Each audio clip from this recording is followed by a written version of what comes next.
Hi, my name's Nick, and in today's video I'm going to be taking a look at this BBSHD mid-drive kit by Bafang. The kit I purchased is this 1000 watt mid-drive kit BBS03 with a 48 volt battery, and I also opted for the 500C display and a 48 volt 20 amp hour Shark battery. I bought this from third-party seller Mile, and there was also an additional $100 shipping charge. The $100 shipping charge was no problem because it is real heavy. It's 32-pound box, and they did ship it via FedEx ground. This shipped from Las Vegas. I purchased on a Wednesday and it arrived by Saturday in just 3 days to California. As you can see here, the actual weight says 32.17 pounds. So again, this heavy box. I exchanged several emails back and forth with the company, and they've always gotten back to me within 24 hours. However, they got back to me in Pacific time in the middle of the morning. So it seems like their customer service agents or representatives are overseas. On the outside of the main shipping box, there's nothing too notable. It just shows some information about the company in China and some information about an EC rep in Germany. As expected, all of the components are probably made in China, and FedEx ground did a pretty good job. They came in one piece. The box wasn't all broken up. Because of the weight, this was not Amazon Prime eligible, and estimated receive date was in 10 days from time of purchase. However, receiving it 3 days later, I was extremely surprised and happy. This box here should contain the battery. It says 48 volt 20 amp hour plus 54 V, probably for a maximum of 54 volts while it's fully charged. Comes with a Headlight battery manual. And this is the company I purchased from. Might be a battery cover. We'll take a look at that in a bit. This is probably the battery charger that comes with it. So I'll take a look at this. And it says user manual for lithium battery charger. I'll take a closer look at this later and look at the, I think it's XLM or XLR 3-pin battery charger mount. And then under here, oh, there's a little extension. This looks like an XT60 plug with open ends. And this should be the battery. I wanted to get the largest battery I could fit, and this would be going on a recumbent trike. And this battery is heavy. Yeah, I'll have to go weigh it later. I have to go get a scale for a person because it's probably heavier than the lightweight scales that I'm used to. Company asks you to please confirm the battery plate was locked already, and it looks like it's on the battery, not on the package here. There's a lock. It also comes with a set of 2 keys here, and this connector for the battery to go out towards the motor is a XT60 connector here. On the bottom is the mounting plate, and notice these are the 2 holes where it gets mounted to your bottle cages, and if it's too far up you may need an adapter. They also sell an adapter. There's also an on-off switch right here, and this is the charging. Let me go ahead and unwrap all this and show you close up. So yeah, this is the 20 amp battery, 48 volts. It comes out to be about 37 centimeters long, or 14 and maybe 14 and a half, a little larger than 14 and a half inches. Might as well get the width here. It comes out to be approximately 3.75 inches, or about 9.5 centimeters. And then the height here with the mounting plate comes out to be about 5 inches, or about 12.5 centimeters. And if you're curious about this part here, that part high is 3 inches from here to here, or about 7 centimeters, going again up to 12 or 4.75 inches up in this area. Alright, as I mentioned, it is pretty heavy, so let's see if it gets picked up here on the schedule, and the battery alone looks like it's coming out to be about 10.7 US pounds. Along with 2 keys also is 4 screws that are Phillips head screw, and it looks like this mount is locked, so to unlock it, I believe you just have to put the key in and do a 180 turn, and then this should slide one way on or off. After the key is inserted, it slides back, and then this is the mounts right here. So you go ahead and take a little look at the mount, and it has to be on fairly snug because there are electrical connections, and the actual battery cable coming out is not on the battery, it's actually on the mount. So you have to make sure there's a great connection between here and here. So you push it down quite firmly and push it in until it snaps. On this mount here, which faces upside down like this, there's the key, and when you turn the key, it goes up and down and locks it in place so it won't slide out. So I could briefly go over the instruction manual. The parts of the battery include the safety lock, there's a USB charge socket for charging your phone or other USB type A, and a charge socket that cannot be more than 5 amps. The battery power indicator has 4 levels, so go ahead and push the button here. Okay, so the reason that doesn't work is because you have to go turn it on first. Okay, now that the battery's on with the rocker switch, now I can push and hold and see that it's all lit up, and I haven't charged it at all, and so it shows that it's almost full charge. This is the power switch we just looked at, and then with the battery charger, and then there's the discharge socket, that's what runs to the motor, battery back plate, and that's where the discharge socket comes out of. And then the packaging list, there's 1, 2, 3 items, some screws, there's also some keys that they didn't mention. Oh, and I didn't have to measure it because the measurements are right here. Length 36.8 centimeters, width 9.1 centimeters, height 11.1 centimeters. Now my installation instructions will be slightly different because I will not be installing it on a typical diamond frame bicycle. I will be attempting to install this on a recumbent trike for a friend. And there's also information about this battery maintenance and storage instructions. The storage at the most extreme should be between 50 Fahrenheit and 113 Fahrenheit, so you probably shouldn't leave this e-bike in a garage where it gets below freezing or outside too much, or in a real hot area that exceeds 113 Fahrenheit, or as it states over here, 45 Celsius. Ideally, you want to keep it between 59 Fahrenheit and 95 Fahrenheit, which is 15 to 35 Celsius. Well, you can read this if you want to regarding some battery maintenance and FAQs.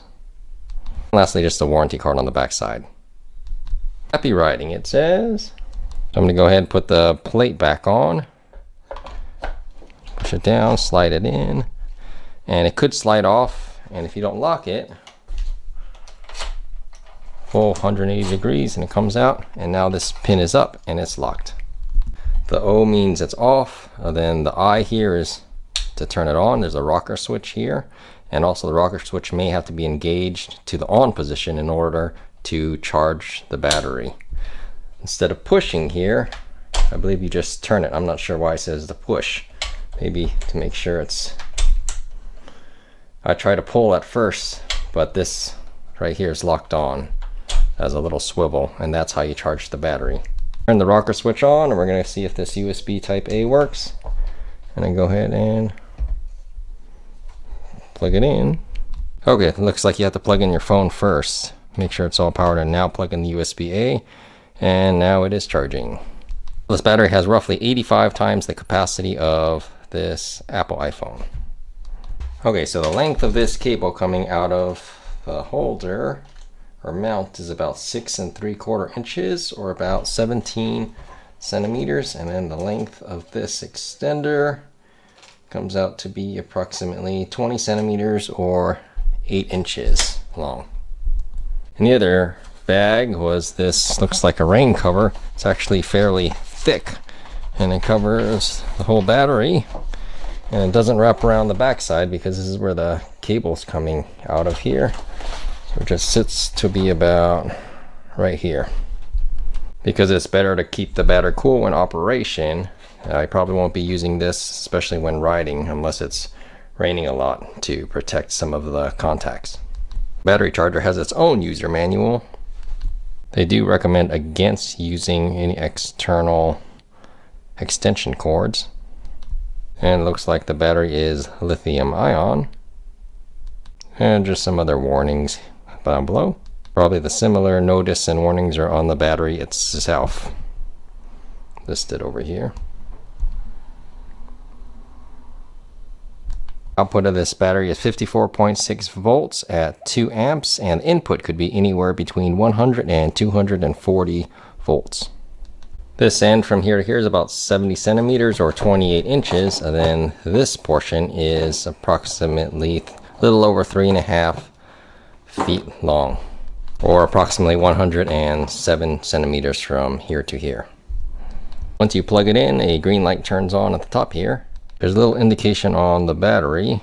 However, you have to line these 3 pins up with the 3 pins here and plug it in. And it looks like on the charger here that it is charging. And if you listen closely, you could hear a fan going. And that's regardless. I thought you had it. Oh, it is still turned on. And if you turn it off, sounds like it's still charging as well. Next, we're going to look inside the drive motor box to see the motor itself, and then we will get to what's inside the mystery package. This box is labeled Bafang, and there's nothing too notable on the outside of the box unless you can read Chinese characters here. Well, I certainly can't read any of this. I can only make use of some numbers like 48V, 1000 watts, and 2022 810. So if that was manufactured on August 10th and it's now the middle of September, that is very new. Okay, in the box, oh, looks like we have some hardware to install possibly the crank set. Looks like 2 crank arms, and I believe they are both 170 millimeters. Underneath, it looks like the motor. This kit supposedly comes with a few freebies, such as the Bafang installation tool here. I believe also a freebie were some gloves. I didn't know what kind they were. It looks like just some cotton string knit type gloves. Pretty flexible. Maybe one size fits most people.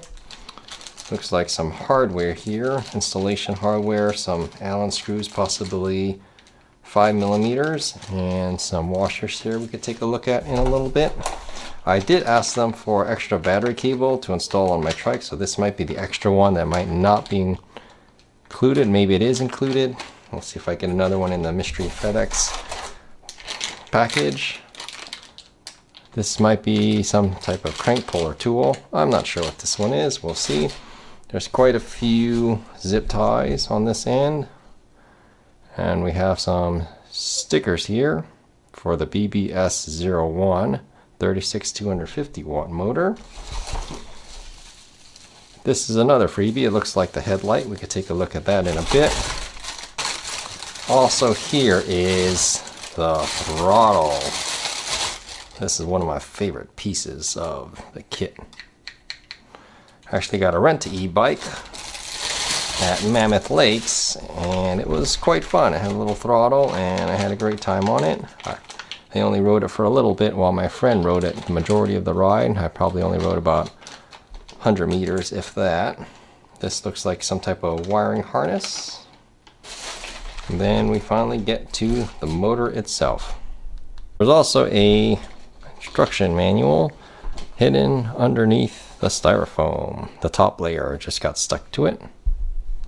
Looks like there's the contents here of the kit. You have the mid-drive motor, yes, and this was the wiring harness or the EB1T4 cable, the thumb throttle, the chain wheel. That must be in the FedEx package. Speed sensor kit, that should also be in the other package. Crank arms left and right, yes. I have the optional 500C display that should also be in the FedEx package, and I asked to get some hydraulic sensors rather than the e-brakes, and this is the first set of hardware I looked at. And yes, it does come with this XT60 battery to motor extension cable. Here's just another notice here. For the tips, there's QR codes. I'm not sure if it'll work for the tips here if you hold your phone up to the screen to get that. The motor installation kit instructions are on this QR code. Well, the gloves already serve a purpose here. This is the 500C display manual, 750C display manual, 850C manual, C961 manual is here. This is the 800S. This is a popular one, a DPC18 manual, SW102 manual, only 860C. Information how you use the kit with a 73mm bottom bracket, commonly found on mountain bikes. Used to be the older mountain bikes. And then the gear sensor did not come with the kit, but I purchased that separately, so it'll come during the time of install. And here's some information about error 30H and what the Bafang e-brake sensors do and how they work and how it cuts the power off to the motor while you're braking. Here's a close look at the motor assembly unit. There's 3, 4, 5, about 6 cables coming out from right here. And it does say 48 volt. They do make different ones, a 52 volt and a 48 volt. Make sure you use the proper battery. Because I got a 48 volt, I have to use a 48 volt rated battery. Do not use, again, do not use a 52 volt on this, or you may destroy it. This is the shaft here that goes through your bottom bracket, and it looks like on the right side here that there is no threads. So taking a look here, it just slides right in, and it's not threaded in on this side. The threads are actually on the left side here, and this is the square taper. So if you spin backwards, there's a ratchet mechanism.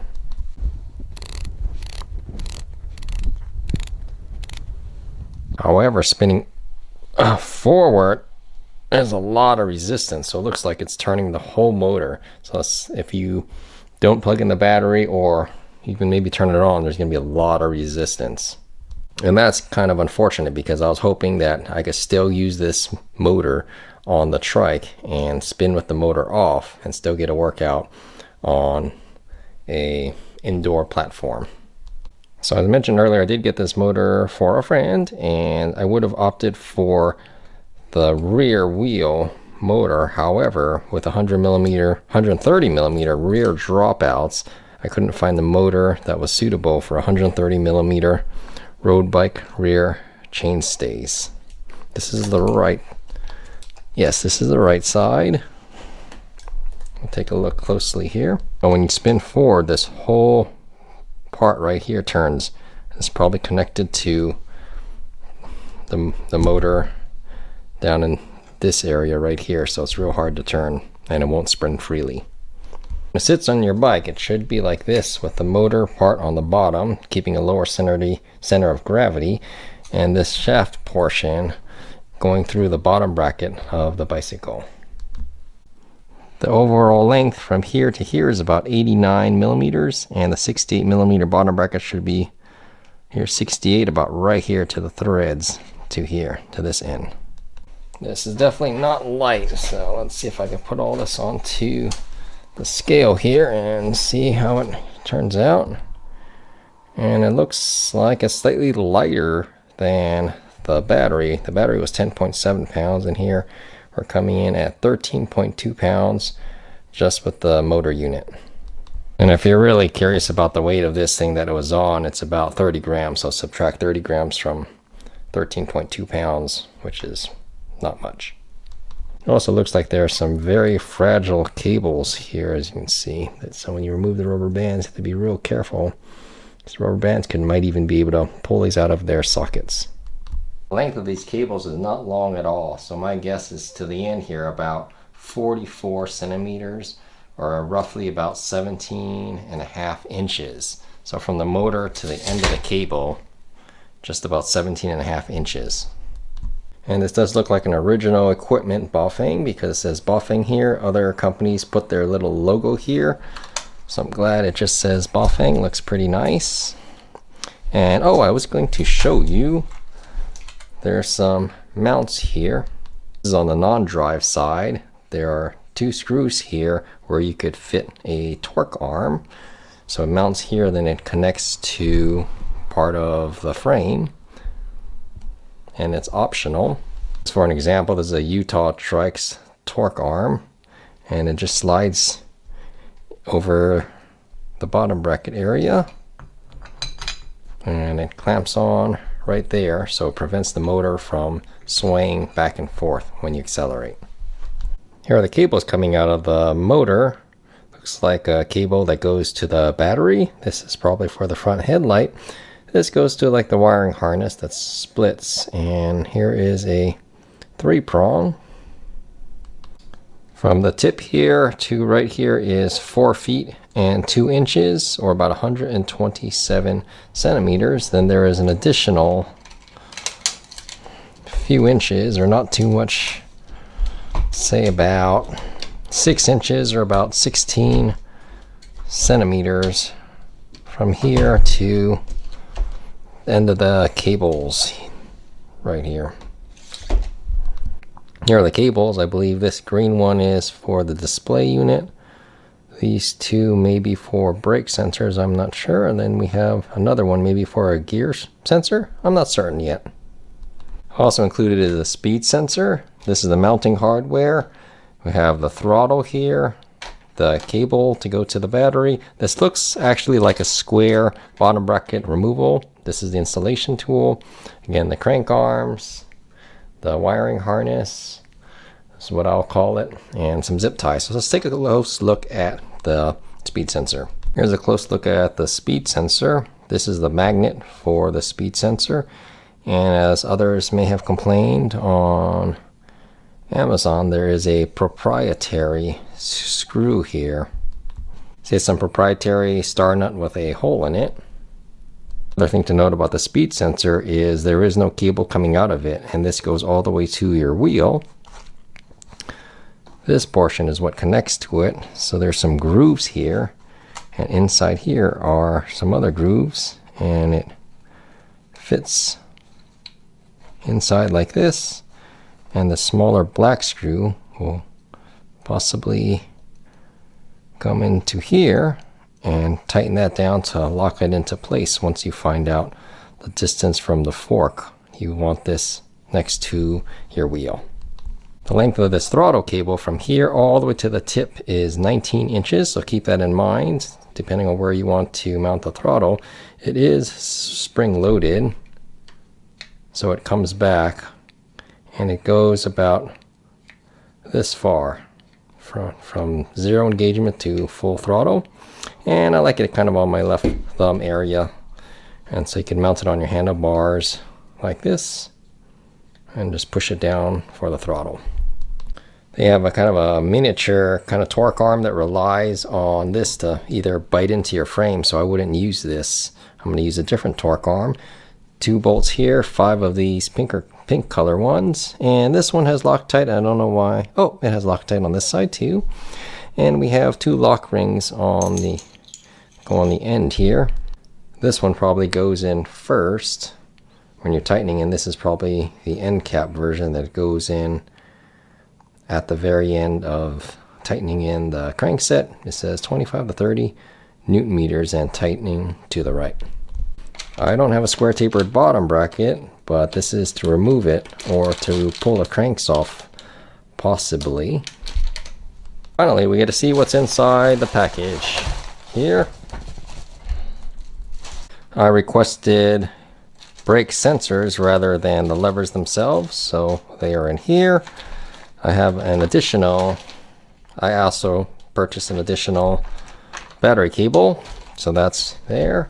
This is the 46 tooth chainring, And this is the 500C bicycle display. So these gear sensors get attached to the brake levers, and then when you pull the levers and they move away, it pulls it away from the magnet. It's slightly magnetic, so it detects it a little bit. On the back side is also some sticky tape to attach to your brake levers. And it is 70 centimeters from here to here, or 27.5 inches. So this is quite long. The chainring here has 5 holes, so that probably explains the 5 bolts that we saw earlier. It's probably the model number S192 by 46 teeth. Even this chainring is heavy at 534 grams. This cable is 36 inches, so less than a meter from here to here. And this right side is a XT60. And this is a female to appears to be a male Anderson connection on this end. There's a look at the connections. Here's a look at the 500C display.